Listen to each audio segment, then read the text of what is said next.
Dari sisi akademik aja nih, jadi kita mau implementasikan ke masyarakat sekitar. Oke, yang paling kelihatan di sini adalah arsitektur FTH sendiri. Nah, ini termasuk skalanya internasional.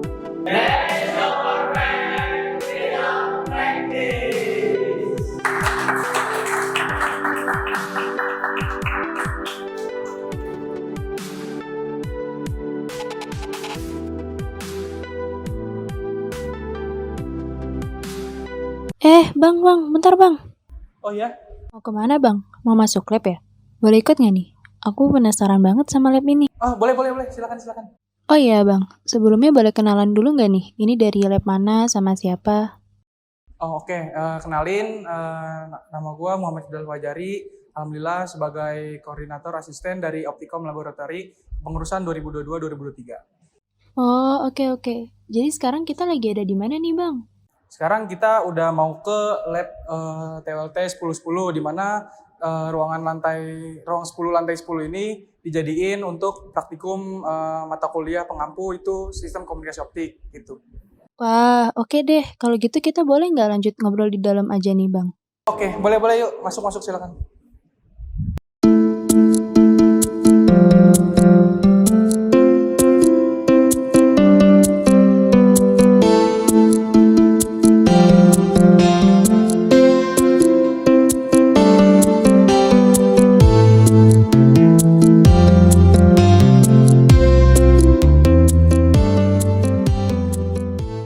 Oke nih bang, sekarang aku mau nanya-nanya dulu nih. Jadi di Optikom Laboratory ini bahas apa aja sih bang? Oke, jadi di Optikom Laboratory ini memfasilitasi dari seluruh mahasiswa S1 Teknik Telekomunikasi untuk yang mempunyai minat dan bakat tentang sistem komunikasi optik dengan medium optik ini, seperti itu. Terus kalau lab ini termasuk kelompok keahlian apa bang? Oke, jadi untuk kelompok keahlian dari lab ini itu sebagai sistem komunikasi optik itu masuk dalam kelompok keahlian Transtel atau transmisi telekomunikasi. Oh iya. Oh iya bang, lab ini mengampu mata kuliah apa bang? Untuk lab ini tuh mengampu mata kuliah di sistem komunikasi optik di semester 5 untuk jurusan prodi teknik telekomunikasi. Kalau untuk kegiatan yang dilakuin sama lab OCL ini apa aja sih bang? Untuk kegiatan tuh mungkin ada banyak yang seluruh kita general ya. Jadi yang pertama itu ada open lab, di mana open lab ini untuk membagikan seluruh ilmu-ilmu yang terkait optik untuk dari mungkin mahasiswa baru sampai mahasiswa ke tingkat 2, tingkat 3 gitu. Nah itu jurusan telco khususnya atau teknik telekomunikasi. Nah yang kedua itu khususnya ada praktikum, di mana praktikum ini kita mendapatkan ada 3 modul, masing-masing modulnya juga bervariasi. Terus yang ketiga itu ada study group, di mana study group ini program kerja dari lab Optikom berbareng dengan divisi yang lainnya. Nah ini fokusnya itu untuk membagikan ilmu-ilmu seputar optik lebih dalam ya, lebih detail. Jadi mungkin bagi mahasiswa baru tingkat 1, tingkat 2, tingkat 3 itu boleh banget join di study group Optikom Laboratory ini. Terus selanjutnya itu ada Bina Desa atau Pengmas ya, pengabdian masyarakat. Karena kita sebagai mahasiswa itu harus mengedepankan tridharma perguruan tinggi juga. Jadi kita bukan dari sisi akademik aja nih, jadi kita mengimplementasikan ke masyarakat sekitar.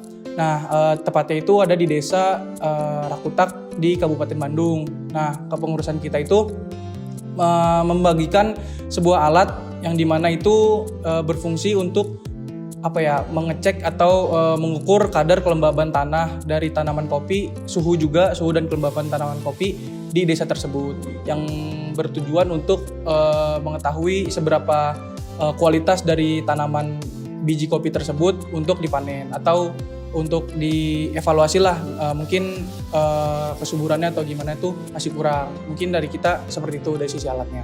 Itu sih untuk kegiatannya. Wah menarik ya bang kegiatan yang dilakuin sama lab OCL ini.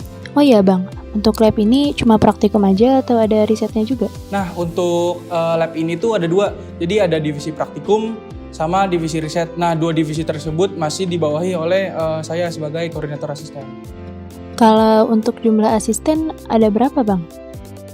Untuk jumlah asisten keseluruhan itu ada 14, jadi 7 dari praktikum dan 7 lagi dari risetnya. Wah, kalau untuk job desk asisten praktikum apa aja sih Bang? Nah, mungkin karena kita lagi di lab praktikum juga ya, PWLT 1010, di mana ruangan ini dikhususkan untuk praktikum saja. Nah, kita boleh kita cek nih per modulnya kita ada apa aja gitu. Mungkin dari teman-teman asisten bisa menjelaskan lebih lanjut. Ikutin terus yuk.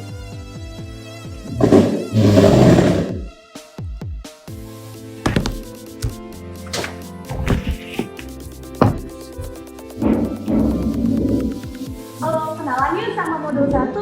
Jadi modul 1 ini kita akan membahas mengenai dasar-dasar serat optik. Apa itu serat optik dan juga bending-bendingnya. Nah, serat optik sendiri itu terbagi menjadi beberapa layer. Di layer pertama itu disebut core atau inti, di mana si cahaya akan lewat atau berpropagasi. Nah, di lapisan selanjutnya disebut dengan cladding, di mana cladding itu merupakan tempat si cahaya untuk berpantul. Nah, di lapisan paling luar disebut dengan coating atau jaket, di mana lapisan ini akan membantu lapisan dalam dari tekanan luar. Nah, untuk kabel serat optik sendiri itu terbagi menjadi beberapa warna yang berbeda yang menandakan si kabel-kabel tersebut. Ada 12 warna berbeda. Yang pertama itu ada biasanya kabel itu disebut dengan bocap multivitos. Nah, dari singkatan tersebut warna-warnanya yang pertama itu ada biru, ada orange, ada hijau, ada coklat, ada abu-abu, ada putih, ada merah, ada hitam, ada kuning, ada violet, ada pink, dan ada toska.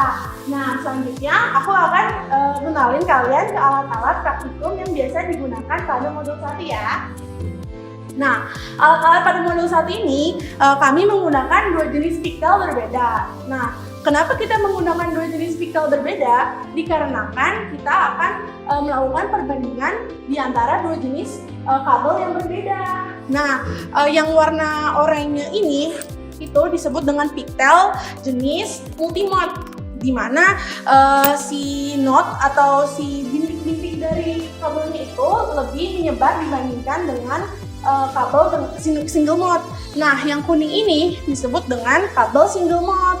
Nah, berbeda dengan multimode, kabel single mode ini knotnya itu lebih solid, itu lebih single atau satu seperti namanya. Nah, selanjutnya di sini kita menggunakan media laser yang disebut dengan laser hanging. Nah, selanjutnya tempat menopang dari kabel-kabel ini disebut dengan fiber holder.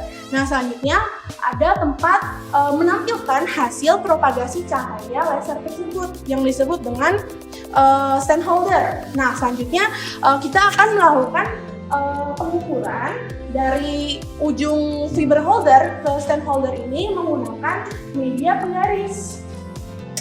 Nah, segitu aja dari modul 1. Yuk kita kenalan, lanjut ke modul 2. Oke, selamat datang teman-teman di modul 2. Nah, modul 2 ini judulnya pengukuran kabel serat optik menggunakan OTDR dan OPM, teman-teman. Nah, tujuannya adalah biar teman-teman tahu bagaimana cara mengukur menggunakan OTDR dan OPM-nya, serta parameter apa aja yang kalian dapetin selama menggunakan OTDR dan OPM tersebut. Nah, selanjutnya mendekat di sini dong, kita akan lihat-lihat tools dari modul 2. Nah, gue mulai aja. Dari yang pertama itu adalah OTDR, teman-teman. Nah, OTDR atau Optical Time Domain Reflectometer ini adalah alat yang bisa mengukur bagaimana kualitas dari kabel serat optiknya dan bisa juga mengukur bagaimana panjang dari kabel tersebut. Nah, selanjutnya ada OPM dan OLS, teman-teman. Nah, kedua pair ini adalah kita mulai ke OPM dulu. OPM ini yang bakal mengukur panjang gelombang dan daya dari kabel serat optiknya. Dan yang kedua adalah OLS atau Optical Light Source yang bakal mengirim kekuatan dan panjang gelombang tersebut. Jadi simpelnya OLS ini yang bakal mengirim sinyal optiknya dan bakal dibaca oleh OPM-nya. Oke. Gua lanjut lagi ke yang ketiga teman-teman, adalah kabel serat optiknya sendiri yang bakal dipakai sebagai uji coba dari modul kedua ini. Nah, lanjut lagi, ada 2 kabel patchcord teman-teman. Nah, patchcord ini adalah kabel yang kedua ujungnya itu ada konektor teman-teman.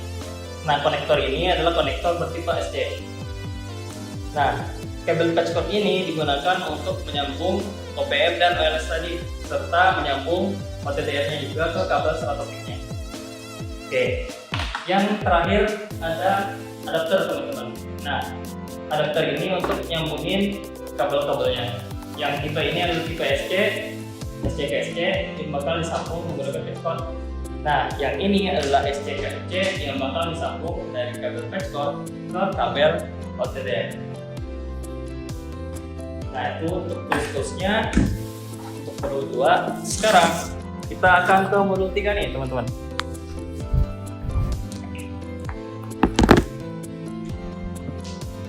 Halo.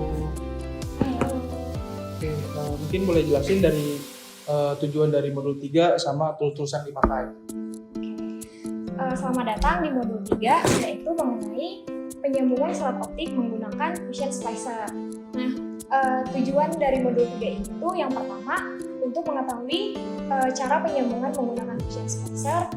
Tujuan yang kedua itu mengetahui alat-alat yang kita pakai selama penyambungan, dan yang terakhir itu adalah mengetahui redaman yang dihasilkan.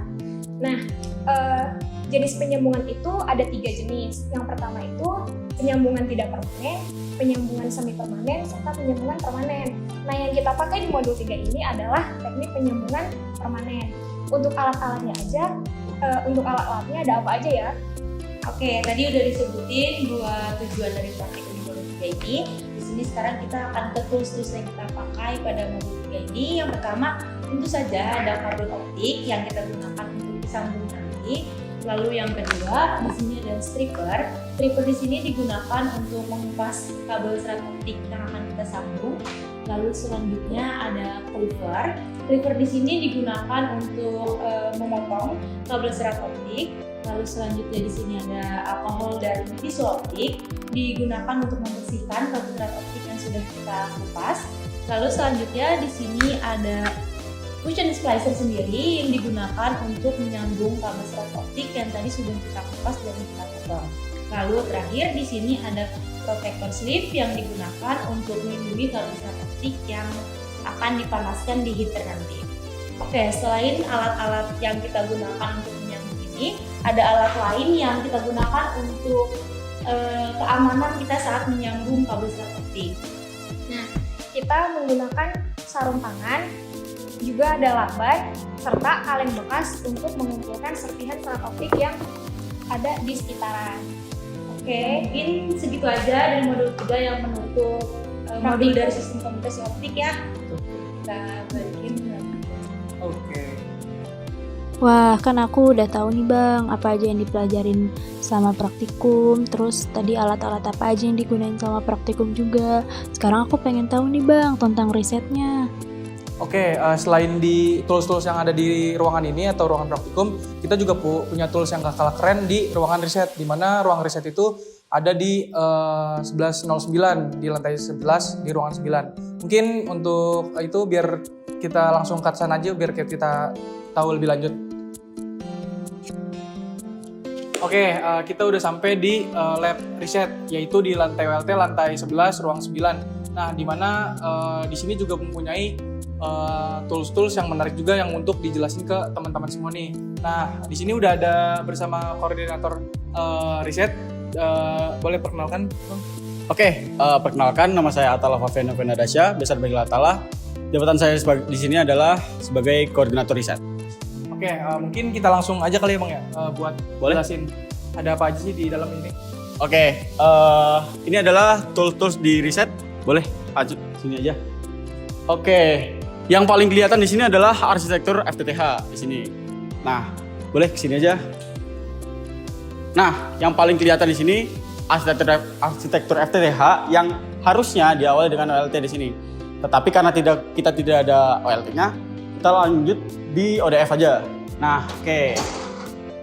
Di dalam ODF ini kita ada OTB di sini, adalah Optical Termination box. Nah, di OTB ini kita cahaya akan diterminasi melalui kabel feeder dan akan masuk ke ODC. Nah, di ODC ini, ODC adalah Optical Distribution Cabinet. Di ODC ini, satu core feeder akan masuk ke disk dari OTB ini. Nah, di dari OTB ini akan dilanjutkan ke passive splitter. Di ODC ini ada passive splitter 1/4 yang akan membagi dari 1 ke 4 ODP. Oke, lanjut dari ODC ini kita lanjut melalui kabel distribusi ke ODP. Nah, di ODP ini hampir sama, tetapi di ODP ini memakai splitter 1:8. Dari ODP ini langsung disambungkan melalui drop core ke mechanical splicer, lalu masuk ke kabel indoor dan diteruskan ke proset dan akan dilanjutkan lagi ke ONT melalui kabel patch core. Oke. Wah, keren banget tuh Bang alat-alatnya.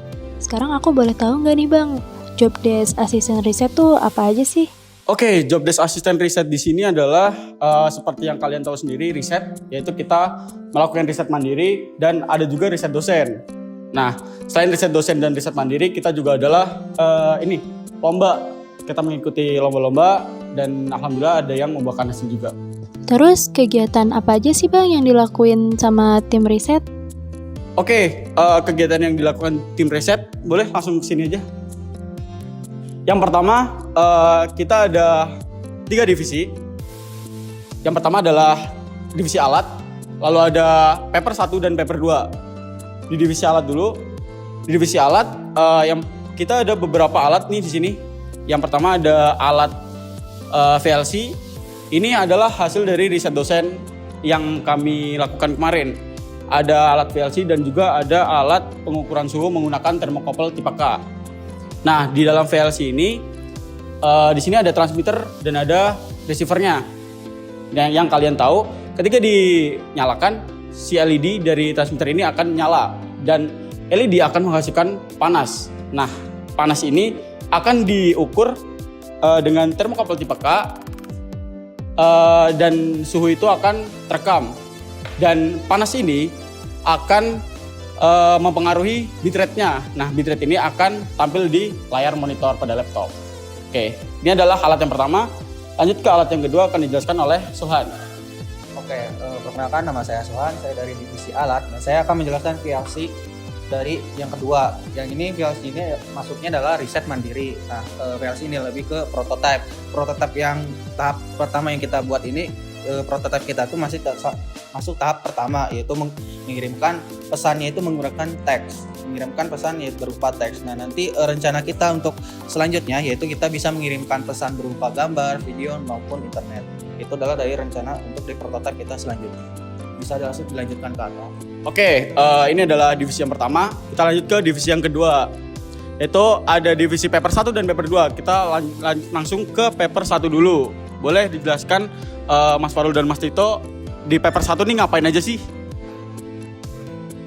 Oke, kami dari paper 1 di sini riset kami berfokus pada kuantum komunikasi optik, di mana ilmu kuantum sendiri itu masih baru dan belum banyak implementasinya di Indonesia. Jadi ilmu yang dipelajari juga sangat luas. Nah, di sini kami meriset tentang fokusnya pada gimana sih komunikasi kuantum itu sendiri dan gimana juga enkripsi data, enkripsi pesan, dan enkripsi sinyal informasi yang terjadi pada media kuantum tersebut.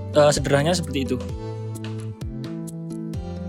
Oke, itu ada dari paper 1. Kita lanjut ke paper 2. Di sini ada Bang Arif sama Wiwin. Oke, boleh dijelaskan Bang? Oke, dari paper 1 sebelumnya saya Muhammad Arif dan satu lagi rekan saya berhalangan hadir. Untuk paper topik 2 sendiri itu berfokus kepada free space optic communication, yang dimana kita akan menguji cobakan komunikasi data melalui serat optik nirkabel, yang dimana pada umumnya menggunakan kabel. Di sini kita menggunakan propagasi atmosfer sebagai pengiriman datanya, gitu. Dikembalikan lagi kepada. Oke, mungkin itu aja kegiatan dari tim riset. Wah, keren Bang, keren. Kalau untuk project apa aja sih Bang yang udah dilakuin sama tim riset ini? Oke, untuk proyekan kita mungkin ada di sini yang alat itu tadi, dan kemarin kita juga merealisasikan paper, yaitu paper di VLC dan ada UMVLC di sini. Lalu selanjutnya ada juga lomba-lomba yang kita ikuti di sini. Itu ada yang pertama ada ASC, WSC. Ini tentang kabel di sini. Jadi instalasi kabel itu ada di sini. Ini termasuk skalanya internasional. Oke. Di sini ada juga bisa dilihat di sini ada beberapa asisten yang mengikuti. Mungkin semuanya di sini adalah asisten dari SKO. Lalu ada di sini yang kedua adalah Glora. Nah, Glora ini adalah gelang pendeteksi tsunami. Lalu ada lagi di sini ada Marcos Bro di sini. Ada tempat makan ayam broiler pintar. Itu dari perlombaan Inno Village tahun 2021 dan mendapatkan top 150. Oke, lanjut ke sini. Ada F3 yang mendapatkan juara 1 di IoT Competition di EEF 2022. Lalu ada yang terakhir adalah Getono Star AI di sini. Nah, membuat robotik software di sini. Oke, lalu masuk ke pencapaian. Nah, di sini ada partisipasi. Kami berpartisipasi pada eksternal dan internal di sini. Yang pertama ada partisipasi di laboratorium Turing Event itu pada tahun 2019. Lalu ada di sini ada kenang-kenangan ucapan terima kasih dari PT ZTT Kabel Indonesia di tahun 2020. Lalu di sini ada juga penghargaan dan terima kasih kepada Laboratorium Optik di tahun 2015. Lalu di sini ada IndiHome Award tahun 2016. Lalu ada Lab Talk di tahun 2022 dan yang terakhir adalah sertifikat Turing Lab di Gium by Asteris 2017. Mungkin ini baru beberapa aja yang kita tampilkan. Sebenarnya ada beberapa lagi sertifikat-sertifikat dari tahun-tahun sebelumnya, karena lab ini juga salah satu lab tertua kan di sini. Jadi ada banyak sertifikat atau pencapaian atau piagam semacamnya itu yang kita dapati gitu. Mungkin itu. Wah, keren-keren. Seru banget nih Bang hari ini. Makasih banyak ya Bang. Aku sama teman-teman yang nonton jadi tahu banyak nih tentang lab OCL. Oh iya Bang, untuk terakhir nih, ada kata-kata nggak atau harapan dari Abang? Oke, mungkin untuk dari saya sendiri, semoga dari lab ini bisa memberikan fasilitas yang terbaik untuk mahasiswa atau mahasiswi teknik telekomunikasi, dan itu semoga juga nanti itu bermanfaat dan lab ini juga bisa lebih berkontribusi baik dari bawa nama jurusan maupun nama kampus yaitu Telkom. Terus semoga juga teman-teman dari mahasiswa-mahasiswi S1 Teknik Telekomunikasi juga ditunggu untuk join, karena di kepengurusan kita juga nggak cuma dari sisi akademik aja, karena kita juga menjalankan seperti program kerja Bina Desa dan di mana itu berguna untuk masyarakat sekitar. Mungkin dari kita itu lebih mengajak ke mahasiswa-mahasiswa teknik telekomunikasi itu sendiri. Mungkin dari Atal? Oke, mungkin dari aku sendiri lebih diperbanyak lagi tim risetnya, karena tahu sendiri dari dosen itu memberikan riset-riset yang banyak, dan kita juga ingin merealisasikan alat-alat atau paper-paper yang sekiranya bisa dibuat belajar oleh teman-teman kita di telekomunikasi atau di sekitar kampus lah gitu. Mungkin itu dari kita. Oke deh Bang, makasih banyak ya buat hari ini. Oke, sama-sama.